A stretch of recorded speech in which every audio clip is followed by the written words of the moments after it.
এইবার কুরবানিতে একটা বড় গরু কিনতে হবে। তোমার নুন আনতে পান্তা ফুরায়, তুমি কিনবা বড় গরু, আবার কিন্তু গরু সব দাম আমি করব, তুমি কোনো কথা বলবা না। আরে বাপরে, এ কাকা, গরুর দাম কত? গরুটা একটু শুকনা না রে? আচ্ছা দেখি দাম কত বলে। এ কাকা বলো না দাম কত?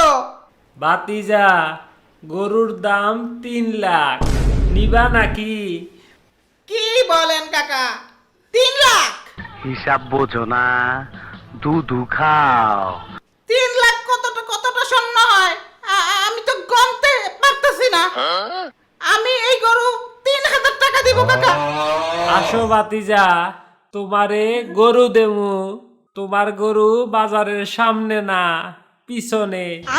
দোস্ত চল, আরেকটু থাকলে আমাদের বিক্রি করে দেবে। কি হইছে? আমি তো দাম কইছি, আমি হচ্ছে কাস্টমার। কাস্টমার 1 টাকা কইতে পারে, আমি তো 3,000 টাকা কইছি। এই গরু কি 3,000 টাকা বেশি দাম আছে নাকি? দে দৌড় দে, পালা, লাঠি নিয়ে আসছে, পালা।